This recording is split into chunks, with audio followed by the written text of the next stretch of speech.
Wild weather. We're seeing more of it around the greater Boston area and throughout New England. Climate change has changed rain patterns, and we're getting more of it as heavy downpours. This is a growing problem. The Neponset River Watershed, or the area of land that ultimately drains into the Neponset River, is pretty built out. We've added lots of hard surfaces to our environment, which interferes with water's movement. More rain runs off the hard paved surfaces than soaks into the ground. Our cities and towns have developed infrastructure to deal with it. Pipes under the ground move water away from people and property. However, these structures weren't designed for the heavier storms that we're seeing.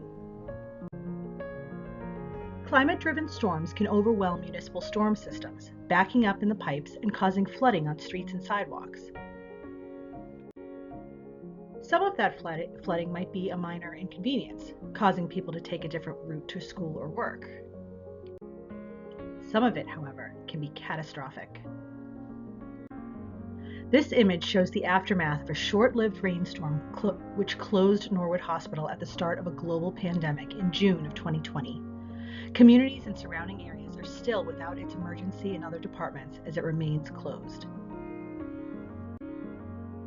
There's good news though. Your community can do something about this. In fact, your community is doing something about it. Boston, for example, has been gathering information over the last 2 years from residents and visitors about their experiences with flooding around the city.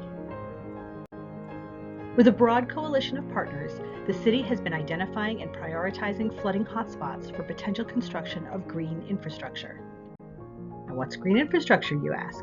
These are structures that mimic nature, using plants and soil to slow stormwater runoff, sink it into the ground, and filter out pollution. Structures like this rain garden in Nubian Square will help make the city more resilient to climate change, or better able to bounce back from some of these heavier storms. 3 locations, one in each of the Boston Harbor watersheds, were identified as preliminary case studies for this project. In the Neponset River Watershed, Almont Street in Mattapan, near its intersection with Blue Hill Ave, was turned into a concept drawing just to see what it could look like.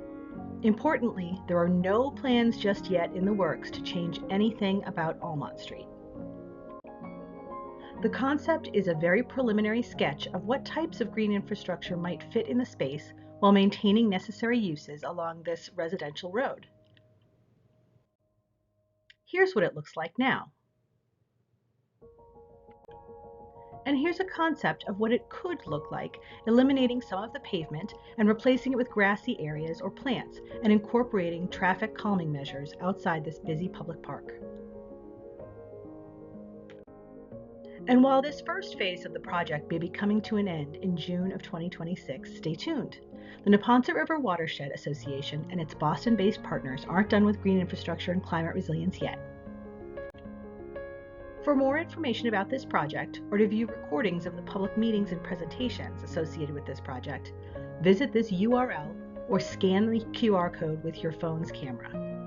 Thank you.